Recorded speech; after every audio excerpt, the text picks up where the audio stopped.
Hi friends, இது ஜெஸி rice. நான் Jessica Vinolia. சமீப காலமாக, அதுவும் முக்கியமாக இந்த சோஷியல் இதெல்லாம் மீடியாலாம் வந்ததில் இருந்து நம்ம எல்லாருக்குமே மூக்கு நீளமாகிடுச்சு. எப்படின்னு சொல்லுங்கள்? எல்லாரோட விஷயத்துக்குள்ளேயும் நாம் தலையிடுறோம். எல்லாரோட விஷயத்துலையும் நாம் தலையிடுறோம். நம்மளை கேள்வி கேட்குறாங்களோ இல்லை, இது எப்படி செய்யலாம் அப்படின்னு ஒருத்தர் கேட்டால் நாம் போய் பதில் சொல்கிறதில்ல அல்லது அவங்களுக்கு அட்வைஸ் பண்ணுறதுல ஏதோ நியாயம் இருக்குது. அது எதுவுமே இல்லாமல் நமக்குன்னு எழுதுறதுக்கு பேசுகிறதுக்கு ஒரு பிளாட்ஃபார்ம் கிடச்சிருக்கு அப்படிங்கிறதுக்காக எல்லாரோடைய சொந்த விஷயத்திலேயும் நாம் தலையிடுகிறோம். அதை நம்ம என்னைக்காவது யோசிச்சிருக்கோமா? யாரோ ஒருத்தர் சரகேட்டர் மதர் வச்சு 2 குழந்தை பெற்றுக்கிட்டாங்க அப்படிங்கிறதுக்காக அதை பற்றி நம்மலாம் பேசுகிறோம். அது அப்படி தப்பு, இது இப்படி தப்பு, அவங்க அப்படி செஞ்சுருக்கக்கூடாது, இவங்க இப்படி செஞ்சுருக்கக்கூடாது, இப்படி செஞ்சுருக்கணும் அப்படின்னு பேசுகிறோம்.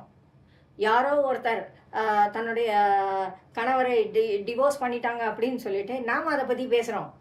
எவ்வளோ இது பற்றியா, எப்படி பண்ணிட்டாங்க பாரு, இவங்களுக்கு வேலையே இதான் அப்படின்னு நம்ம பேசுகிறோம்.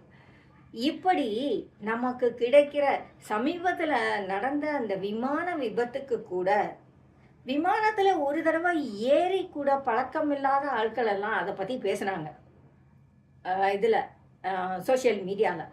எனக்கு அதையெல்லாம் பார்க்க ரொம்ப ஆச்சரியமாக இருந்தது. நான் ஒருத்தரை கேட்டேன், இதை இவ்வளோ தூரம் நீங்கள் பேசுகிறீங்களே, உங்களுக்கு விமானத்தை பற்றின அறிவு எவ்வளவு தூரம் இருக்குது அப்படின்னு. விமானத்தை பற்றி தெரிஞ்சால் தான் நான் பேசணுமா அப்படின்னாங்க. நான் இன்டர்நெட்டில் போய் நிறைய படித்தேன் அப்படின்னு. ரைட்டு, இன்டர்நெட்டில் படிச்சிங்க, உங்களுக்கு கொஞ்சம் தெரிஞ்சிருக்கு.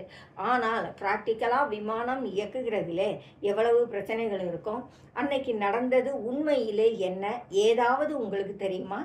எல்லா மக்களுக்கும் தெரிஞ்ச பொது தளங்களிலே வருகிற செய்தியை தவிர தனிப்பட்ட முறையில் உங்களுக்கு என்ன அடிஷ்னலாக தெரியும் அப்படின்னு கேட்டார். ஒன்றும் தெரியாது அப்படின்னாரு. அப்புறம் ஏன் பேசுகிறீங்க? விமானியை ஈஸியாக தப்பு சொல்கிறீங்க அல்லது வேறு யாரையோ தப்பு சொல்கிறீங்க.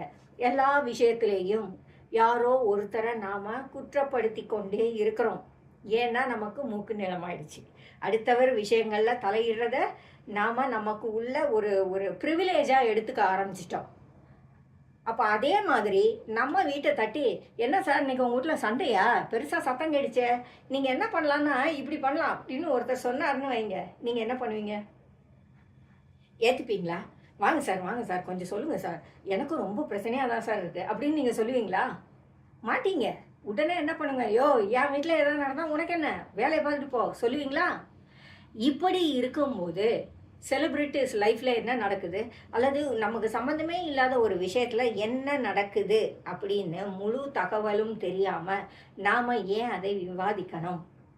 ஏன் அடுத்தவங்க வாழ்க்கைக்குள்ளே தலையிடணும்? அதுக்கு நமக்கு யார் உரிமை கொடுத்தா? அதையெல்லாம் கொஞ்சம் யோசிக்கலாம் இல்லையா?